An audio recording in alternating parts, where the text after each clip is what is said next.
and 314 for a shooting at Century Theaters. They're saying somebody's shooting in the auditorium.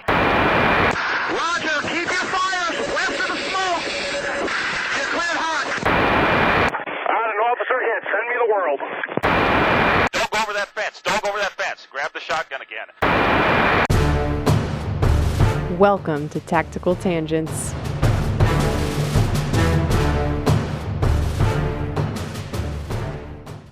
Tonight we have a really cool guest with us, Ed Darack. He's an author, photographer, and a war reporter. He's written 5 books, including one called Victory Point, about critical battles in Afghanistan. And he wrote a book about an incident that impacted me personally. It was the Final Mission of Extortion 17. I was deployed in 2011 in support of the Special Operations Air Component in Afghanistan, working in a small ops center, supporting the ground special operations task forces all over the country, and running the coordination for our fleet of gunships and some of the surveillance and strike planes that we had. One early morning, I was coming onto shift in the middle of a chaotic scene. An American Chinook helicopter, about the size of a double-decker bus, it's those big ones that have the 2 big rotor blades up on top, carrying a full load of Navy SEALs and Afghan special ops guys, and one military working dog named Bart, had just been shot down. And we were in a scramble to defend the crash site, rescue survivors if there were any, salvage the mission, and find the bad guys. I spent the next several days ensuring the dirtbags couldn't exploit their victory by screwing with the recovery force or the crash site. In total, we lost 38 people that night. It was the worst single loss of Americans in the Afghan war, and one of the worst disasters in U.S. Special Operations history. It was certainly the worst night of my life, but also it was an incredible opportunity to see the professionalism and heroism of our Special Operations forces. And they really did shine that night to make sure it didn't get any worse. And with that, Ed, welcome to the show. Thank you. Thank you very much for having me. I really appreciate it. It was a good synopsis. There's a lot of moving parts to that operation. So just for context, Ed, I just want to clarify for our listeners, you wrote the book, The Final Mission of Extortion 17, and you were embedded with someone involved in this. How is your involvement in that? I'll give you the evolution. So I write for a lot of different magazines. One of them is Smithsonian's Air and Space. I'm a contributing editor. And in 2011, I did a project with the 120th Fighter Squadron, which is an Air National Guard squadron, F-16s. It was a cover story on how the Air National Guard patrols Homeland's airspace and prepares for another possible, what they're going to do, and they prepare to interdict another possible 9/11 type strike. And it worked out great. It was a great article. It was an interview. It was a great article because of the people I interviewed, not because of me. And the public affairs officer, Darren Overstreet, he's great at what he does. He said, hey, you want to go up to this base called HATS, the High Altitude Army National Guard Aviation Training Site. It's really small. It's only about 31 personnel there, but they're some of the best military helicopter pilots in the world, and they train high altitude flying, high density altitude flying. It sounds counterintuitive because as you go high, the density goes down. So it's for helicopters in particular, it's much more difficult to fly up at high altitudes. Yeah, aircraft in general do not like to fly when it's high, hot. High, hot, heavy, they call it. Yeah. For the rotary wing component, and also, every aircraft has its sweet spot, their altitude range. But in general, with helicopters, as you go higher, it's just much more difficult. There's less power available and more power required. So I went up there and I met Darren Fryers, one of the instructor pilots, and we actually became pretty good friends. I did an article on HATS, and it turned out real well. And he was deploying. He was going to do an augment to his normal work as an instructor pilot up at HATS for the National Guard. He was going to deploy as what's called a dust-off pilot, Army Air Ambulance or medevac. It's a very difficult, dangerous type of flying. And he did that, and before he left, he said, hey, there's this really interesting story on Extortion 17 that's been widely misreported. And one of the pilots, Dave Carter, was a former HATS instructor. And so I started down that project, and I ended up getting it published in Air and Space Magazine, The Final Flight of Extortion 17. And it was because I got to interview some of the pilots and the people who knew those involved on the Army National Guard side of things. Dave Carter was a National Guardsman. The article was, at that time, the most comprehensive overview of what had happened. There was so much misinformation. Yeah, it really was. Extortion 17 was shot down. It was misinformation and outright nonsense with some of the conspiracy theories. That's exactly right. Because of the nature of special ops, there's a lot that I can't say about what happened, and that I can't comment on here, just because, job obligations. And I can't confirm or deny anything that Ed wrote about in his book. But what I can say is, in the information vacuum that followed, and this genuine desire to figure out what happened, we ended up with a lot of rumor and innuendo about how it went down, and political BS. And it only confused people, even a lot of military people, about it. And yeah, that was really interesting how many military people were misinformed by it. And Ed's article and then the book, Last Flight of Extortion 17, was the first time I saw what I thought was a serious telling of the story. And so obviously got my attention. So I was stoked to get in touch with you and bring you on the show. And so we're stoked to have you. I'm going to shift gears a little bit. Yeah. How'd you get into this business in the first place? I kind of go project by project. I never even took a class in journalism. So back in 2005, I decided to go to the Mountain Warfare Training Center, which is a Marine Corps installation outside of Bridgeport, California. And it was established in the wake of the Chosin Reservoir campaign in the 50s. The Marine Corps, Marines don't retreat. They did a tactical retrograde. And one of the enemies... This is my Dr. Evil quotey fingers here. It was a nasty fight. They were surrounded. It was nasty. Yeah, one of the takeaways was that the environment can be as harsh an enemy as a human enemy. But anyway, I didn't know the difference between a corporal and a colonel at that point. And I went. I spent 2 weeks there, and I had a great time. And I was running around with a deploying Marine Corps battalion, and they said, "Hey, you want to come with us to Afghanistan?" And I was like, "Sure." So I sold my house and car and was on the way out with my girlfriend at the time anyway. And I said, "I don't want to get married. I'm going to go hang out with the Marines." And so that's what I did. And so you went to the stand. Yep, I did. I went over there with 5 cameras and got 200 rolls of film, and I had no idea where I was going. I showed up this place called Firebase Blessing, Camp Blessing, and I didn't know I was going to go in combat. They said, "You're either going to come into combat with us or you're going to go home." And I was like, "Okay, well, I guess I'm going to go into combat." Cowboy up. What year was that, Ed? It was 2005. And so, that was substantially earlier than the crash. Just to I don't want to get too much into. I don't want to bog the listeners down with too much of my story, but it was learning by fire. I mean, it was a base that got attacked all the time, and it was a few months after Operation Red Wings, where Turpin 33 got shot down at the Special Operations MH47D Satala SAR. And I had no idea what was going on, but they're like, "Yeah, we're going to do this op." And I was like, "When?" They're like, "In like 10 minutes. I was like, "Really?" And they're like, "Yeah, we can't tell you about these things, And so get some. In come the Apache gunships, or one Apache and then an A-10, and then come 2 Chinooks, and they picked us up, and the Marines piled on, and then the ASF, the Afghan Security Forces, which are an interesting type of mercenary unit that live with the Marines. They're local fighters, and they came on board with their RPGs and PK machine guns and AK-47s, and their chow and water, which their chow was live goats and chickens. It was a real interesting experience, And they bombed the hell out of. They did what's called SEAD, Suppression of Enemy Air Defenses, with 120 mortars, and then they shut those fires down and they flew us in. It was a very exciting moment. But so you were there for the response to Turbine 33?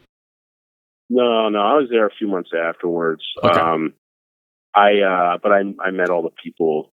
That's how I got all my contacts. And, a lot of times with folks who are practitioners in the military, because there's so many mistakes and errors, they'll call someone who is an Air Force pilot or a maintainer, they'll call them a grunt, or they'll call them a soldier, or they'll call a Marine a soldier. I mean, it's stuff like that. It's really basic stuff.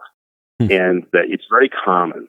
And I learned the hard way, and I learned, to get things right. And if I didn't know, to ask.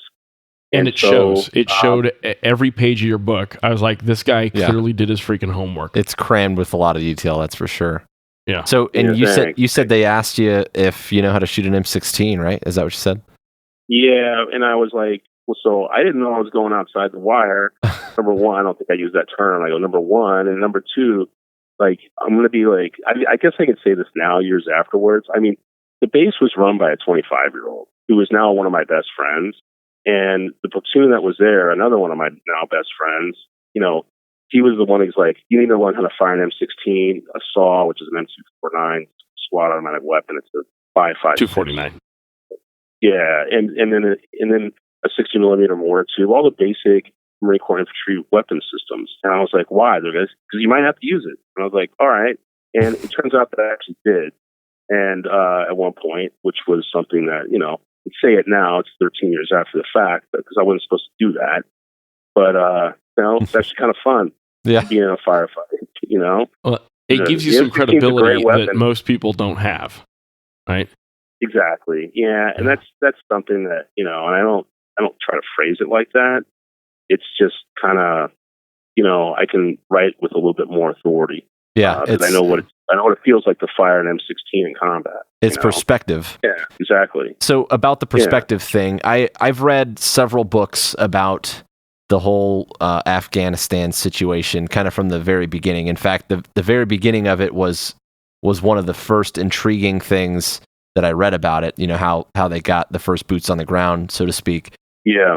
And I don't think we're going to cover, obviously, in this episode, kind of how complex that the beginning of that effort was. But do you have a favorite book or resource that if someone needs a good intro to the perspective and cultural history and our involvement with Afghanistan, is there a good resource for that? People are going to think I'm a real jerk for saying this, but the book that I wrote, Victory Point, I took all the resources that I really like. I mean, when I mean resources, I mean experts and stuff, and I put all that into the first part of the book. Cool. And that's why I did it, because I wanted people to be able to really get a grasp. And it gets thick, and there's a lot of Marine Corps stuff in there. There's a lot of acronyms. But I think when I say thick, I mean it's thick with detail. Right. And it's focused on Eastern Afghanistan. But I found that's where the bad guys are, for anyone not familiar. Yeah.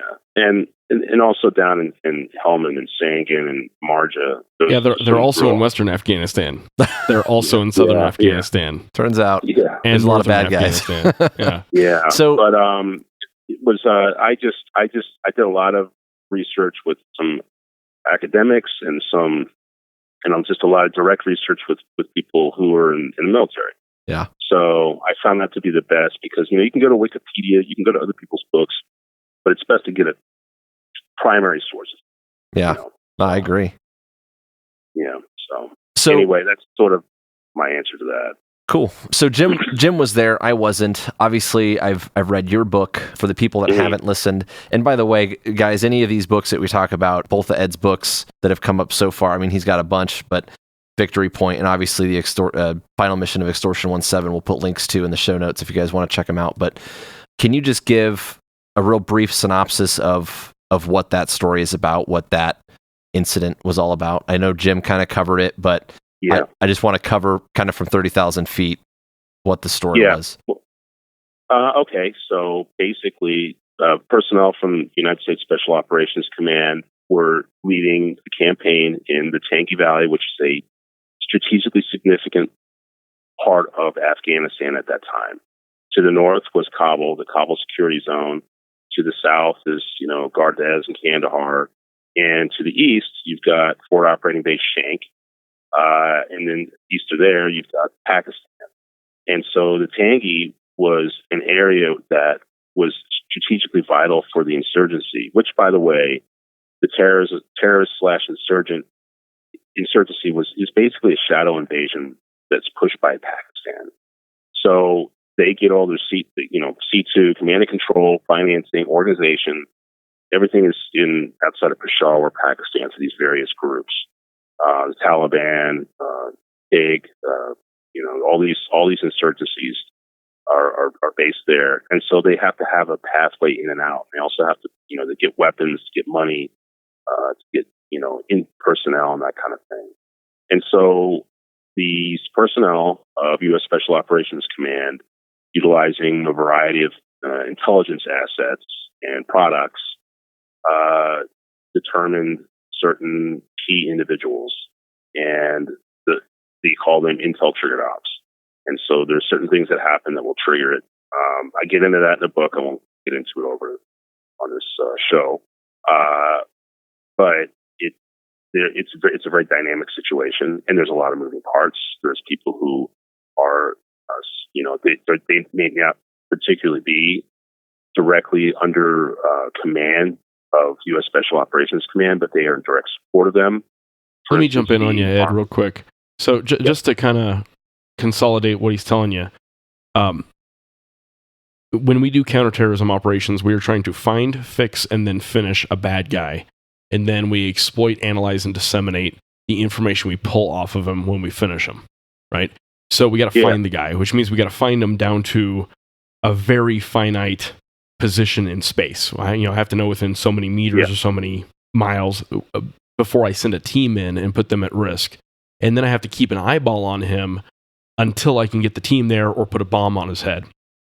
And then I have to finish him. And I can either put a team in, but that involves risking the team, or I can put a bomb in, but that involves not being able to get good information out of whatever I just bombed, right? So there's decisions I have to make there. And this kind of relates back to a theme that Mike and I talk a lot about of the decision cycle, the OODA, OODA loop. And so we're running through that loop constantly, hunting down bad guys. And so in this case, we found a serious bad guy, high-value target, and we were going after him, right? I'll stop you right there, and then we'll go from there. Yeah, I get into some of the assets and some of the mechanisms that they use.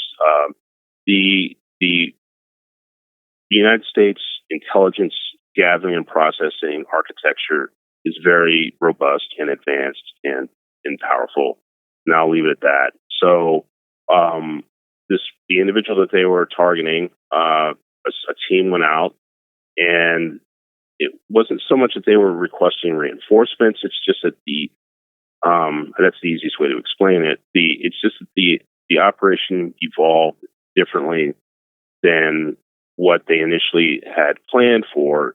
It's actually not even the best way to say it. It's just the way the operation evolved required additional personnel for a blocking position, and so the special operations personnel, the ground team, made the decision to mass all of the IRF, the Immediate Reaction Force, on the one aircraft for a couple reasons. One, because you can mass force on the ground as quickly as possible, and two, if you fly one helicopter in and land, that alerts the enemy, and if the second one's coming in, they can get into position and fire.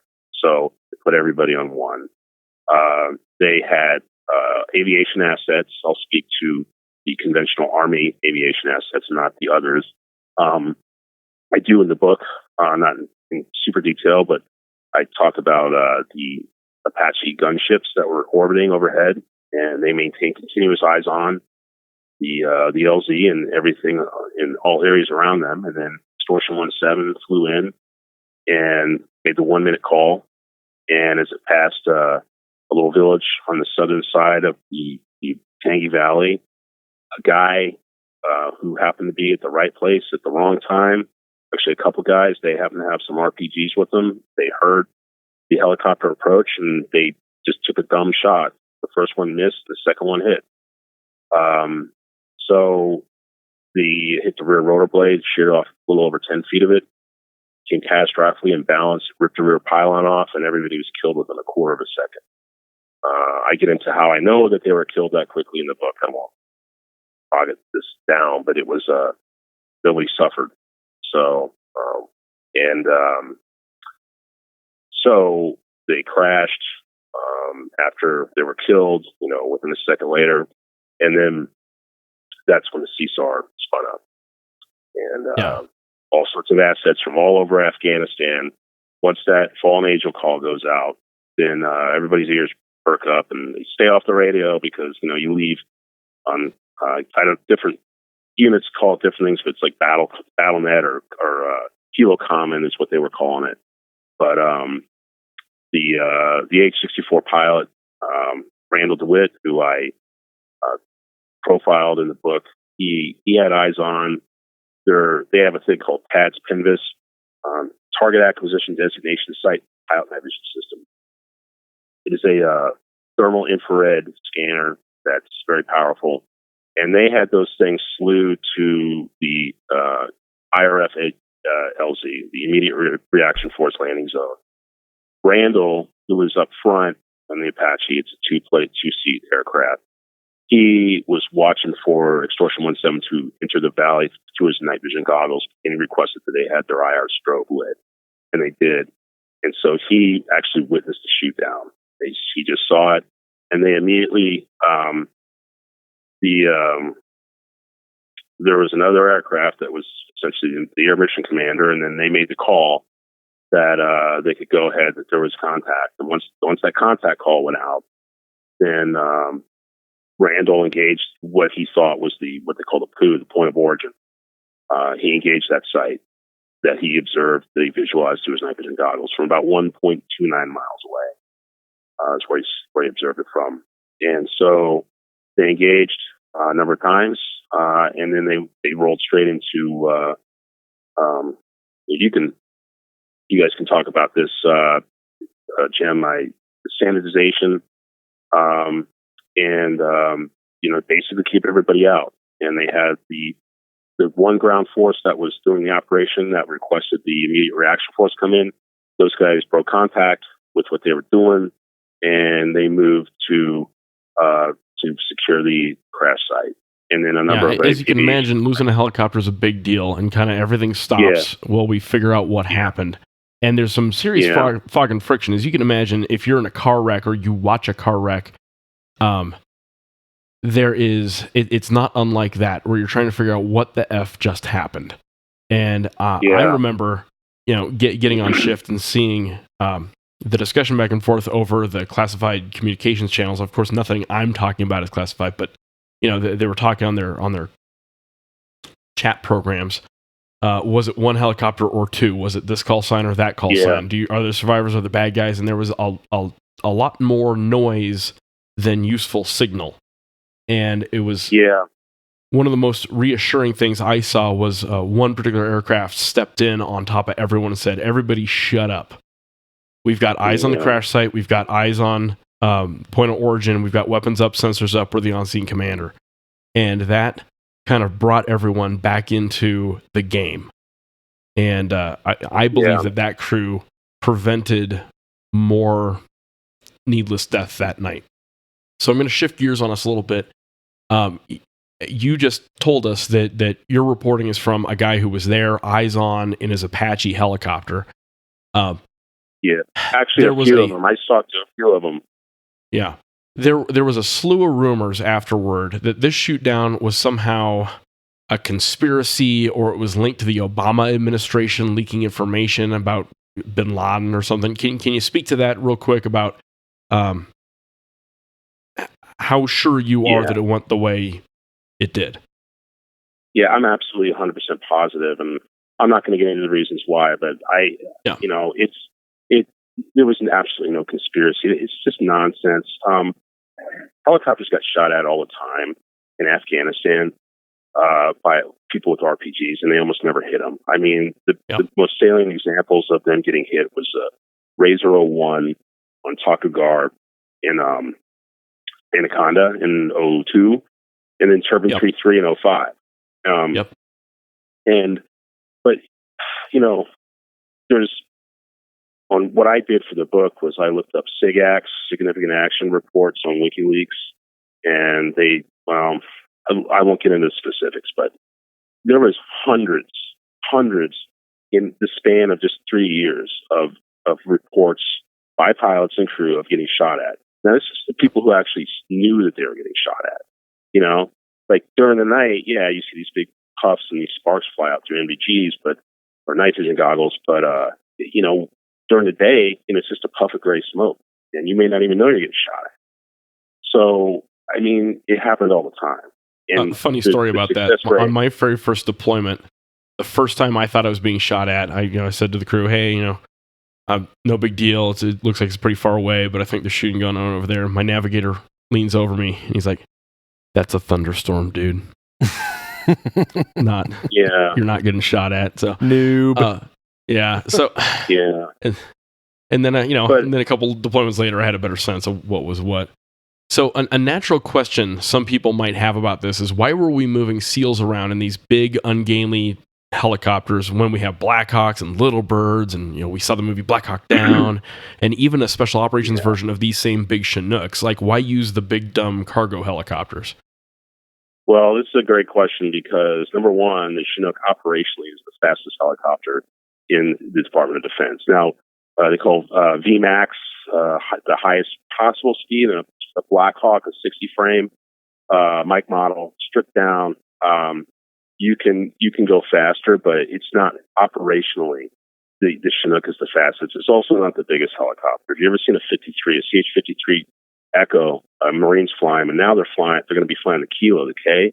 It looks like a little go-kart next to them. They can hold a lot. The Chinooks can hold a lot, but they're really maneuverable.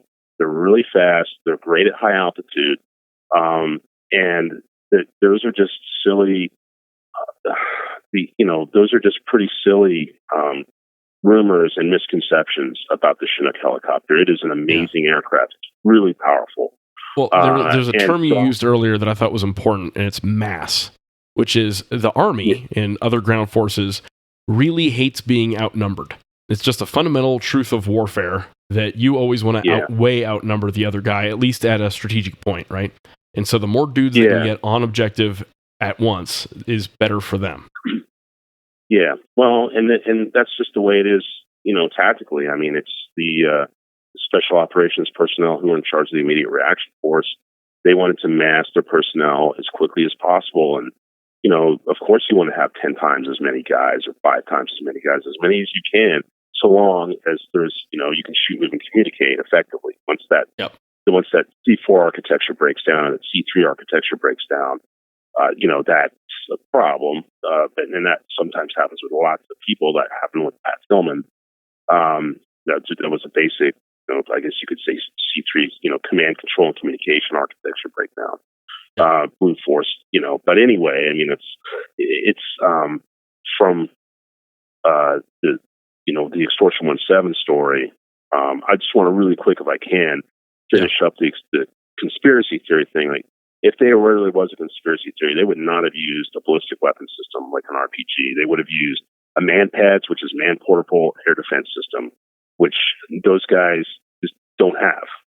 They had them in Iraq, but you got to keep the secret head cool. I mean, I won't get into TTPs of that stuff, but they just didn't have them, and there's no way there's just no way, and it would have been impossible for anybody to know the whereabouts of that helicopter. It was just dumb luck shot. But anyway, back to what we were just discussing here, the helicopter itself, and I also want to speak to the crew. The most important part of these helicopters are what? The crew of any aircraft. It's the crew, maintainers, pilots.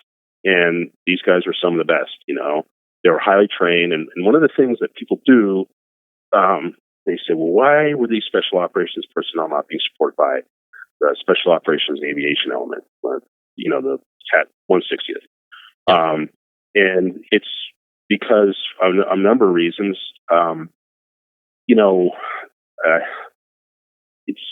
There are great pilots throughout the military, in conventional units and special operations units, and some of these really crazy units. There are some phenomenal pilots, and they're very skilled. And a lot of times that people don't realize, I think that they should rename US SOCOM from special operations to specialized operations, because that's what they are. And, you've got these Venn diagrams of capabilities of individual pilots and crew. And, there's some things like, they've got to train for, like Bin Laden raid. And that's just, that's a very specialized thing, but it doesn't mean that a guy who's been flying for 15 years for the big Army or for the Army Reserve or for the National Guard couldn't do it. And that's just, the flying that they were doing that night, that period of darkness, that POD, from, the night of from sundown one night to sun up the next morning, was very difficult because it was high mountain, high altitude. It was summer. It was, and at night they're on goggles. And but those guys were fully capable of it, and they were flying incredible machines that were fully maintained and well maintained, and they were well crewed. So that's a question or a point that I always want to get through to everybody, that this was not not the JV team. No, absolutely not. They were hand chosen for this, and the people, and they had worked regularly with the special operations ground units that they were supporting. The aviation element was supporting. They knew these guys very well, and they trusted them. It's not, it's not like this guy's walking on the flight line. He's like, hey, you want to go fly today? Oh, okay, no problem. Yeah, I'll try this out. In close air support, there's a term, detailed integration. And, that's a great term because it can be used for things strategically, operationally, and tactically. And those guys were highly detailed, highly integrated with a great level of detail, and they were used to that. So that's yeah. I think it's a good point because and my analogy that I would use for this is in a law enforcement realm, because I've worked in a specialized assignment, K9 and SWAT. Both of those jobs doesn't take anything away from patrol. Your regular everyday patrol guys, those are the guys that are going to be responding to your active shooter. Those are the guys that are kicking in doors in an emergency. A lot of the stuff that we do in SWAT is deliberate, planned things, and we have lots of time to work out a lot of details. And yeah, we get good at those things because we do them a lot. But I agree with your sentiment there, is that it's not that it takes anything away from the others. It's just different. It's a little bit more, bit more focus on something else. In the general public and in the media, people are very, it's just because they don't know. They haven't actually embedded. They haven't seen it firsthand. They just don't know. And so people are naturally drawn to these secretive things, and they think, oh, wow, they've got special abilities, and they put them on a pedestal. A couple things on that. Turbine 3.3, I believe, was an MH. It was a 1/60th, wasn't it?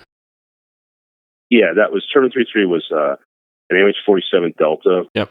So even a specialized helicopter can be shot down. 1, 2. I'm not aware of any countermeasure that would have done anything about an RPG. Oh, absolutely. There was Razor 01 and Razor 03 were both shot down. Those were also 1/60th in Operation Anaconda. Yep. So, are there any big picture lessons that you think people should take from this story? Like, what should any military officer understand about the Extortion 17 shootdown? If I could sit down a West Point class or an Air Force Academy class or an ROTC detachment and get a message to them, what would you want them to know about Extortion 17? Well, that chance is still part of the battlefield. Absolutely. These guys you couldn't have done a better job planning and executing what they were doing. It was perfect. It's just that the enemy still has a vote, and there's no such thing as an RPG scanner. And I mean, we have tremendous intelligence capabilities, but, there's just no way that could have been prevented. And they just happened to be at the right place at the right time. And still, that just shows you that it is so important to be well trained, and have all planning taken care of and everything, because even in a perfectly executed, perfectly planned operation or aspect of an operation, like the insert of an IRF, the enemy can still get you. And so when it's not perfectly planned and not perfectly executed, that's just one more leverage point. So I think that's probably, from a military tactician side of things, I think that's a great takeaway. It's that, number one, they still get a vote. Number two, look, these guys did everything right, and sometimes it still happens. So don't ever let anybody don't ever consider that luck is going to help you out, because sometimes luck hurts you. Those guys get lucky. Murphy's an a-hole. Yeah. I think that's probably the best way for me that I would summarize it. So, but then the other thing too is I don't ever, I spend a lot of time talking about the families and the friends and there's enduring long-term repercussions when people go overseas and they don't come home. So It's tough on a lot of people for a long time. So like forever, when things like this happen. Yeah. I was getting ready to ask you, Ed, a follow-up question that Jim was talking about, if you could sit down a bunch of military officers, and it kind of applied to law enforcement. But I think the things that you just said already really hit on that. And it's that, chance is always going to have a factor. The enemy gets a vote, right? You could do everything right and still get got, right? I think those are important takeaways on the law enforcement side. And what's interesting about that is you mentioned the chance thing, and there always is going to be that element of chance. And we have a saying, we've used it a lot on the podcast. I use it in my circles a lot. It's luck is not a tactic. And so you use as much of the resources available to eliminate that element of chance so that you're not relying on luck, because absolutely, like you said, you've always got to account for the fact that, there's always going to be that chance. So let's try to reduce those odds the best we can and stack it in our favor. So for any of the cops listening or public safety types, that is probably the same takeaway there. This is just a different context. Yeah, and I don't, I get into it in the book. I won't get into it here, but people would be astounded by the assets that they were using in the development of this operation and the execution. It was not a fair fight. We're not in the business of fair fights. No way. You're going to bring, I'm not going to bring a gun to a knife fight. I'm going to bring an AC-130 to a gunfight and a bunch of artillery and a bunch of tanks. Speaking of fair fights, real quick, we got to give a shout out to our new sponsor, Right On Optics. If you want to not be in a fair fight with whatever gun you're shooting, you need a good scope to go on it. That's what my sniper friends tell me. So you should go check out rightonoptics.com. They've got 15% off if you use the code TACTangents, and also you can, if you got a public safety, military, veteran status of any kind, you can get with them and get an even better discount. But those guys are awesome. It's a veteran-owned company, and they're supporting us, so we want to make sure that we do what we can to support them. The price versus what you're getting, honestly, I've been pretty impressed so far. And Mike and I are both trying out some of their hardware, and we look forward to reporting back about it. Yeah, so just a real quick shout out for them. If you don't want to be in a fair fight, buy good gear. But more importantly, like we're always talking about, know how to use it. That's all I got on that. Yeah, so speaking of not fair fights, Ed, can you tell us a story about what we did to the guys who shot down the helicopter? Because that's my favorite story in the whole world. Okay. Yeah, you just asked about Objective Genoso. That was my favorite part of the book to write, for sure. It was my favorite part to read. Yeah, no kidding. Yeah. It's the part where you blow shit up. Yeah, we have very robust intelligence capabilities. Now, what happened was John Edgman, who was one of the Apache pilots, who went and took care of this guy, he made a quote to me. He said, "This guy made two mistakes. Number one, he shot down Extortion 17, and number two, he got on a radio and bragged about it." And when he got on that radio and bragged about it, he figured stuff out, And just a little over 2 days afterwards, the media claimed, they stated that he was heading for the Pakistan border. He wasn't. He headed in the opposite direction, farther inside Afghanistan to the Chak Valley. And they positively identified, PID, hostile intent by this guy and 5 others. So there's 6 of them total. And they dropped 4 GBU-54 laser JDAMs on them, which are great weapons because they're both GPS guided and laser guided. They're also inertial navigation system guided, but and then that opened it up, and then there was a number of aviation assets. There's two aviation assets. Well, there's a number of different aviation assets on Steam, but tactical, kinetic, with kinetic capability. There were two other types there. One of the types was the Apache gunships. There was two of them, pitch black, and those guys were on scene for a while, and they ensured that something like that would never happen again from the guy who did it. So life is about choices. They made bad ones, and anyone who knew what happened to them didn't make the same mistake. I've heard this thing before about stupid games and stupid prizes. That's right. Yep. Play stupid games, win stupid prizes. I love that term. That's right. Yeah. That's so great. But I get into the specifics of it. No, in the books, but it's just you seal your fate. Osama bin Laden sealed his fate with 9/11, and this guy sealed his fate with Extortion 17. So I'm gonna shift gears again on you. Oh, what was the biggest surprise during your research? Oh boy, that's a tough question. I think pleasant surprise was, well, look, one of the best parts of it was I got to meet some really great people, make some great friends. We're not having, with a lot of the people who are in the book are, we become friends because, you and the family members of some of the people who never made it back. And, I get to meet them in person and just have a wonderful time with them. And, I was in Texas for a little while, and I was up in Kansas City area for a while, and got to meet some really wonderful people who were involved in the story. And I think one of the big surprises for me was that just how the people who were close to the story, how badly they wanted to get the truth out. And it's not so much a surprise. It's just, I think it was just a reaction to just the level of nonsense, the conspiracy theory garbage, and the questioning of their tactics and the misinformation. And so I guess I was surprised just how angry that stuff made a lot of folks. So, because it was very personal, I shouldn't have been surprised, but that was one of the big surprises. And just how I think also, a lot of my research in the past and time in downrange, as they say, has been with Marine Corps. And so I think it was interesting to see how some of these other operations are run, because the Marine Corps didn't have some of the assets that were available to the Special Operations Ground units that were engaging the enemy in this area of operation.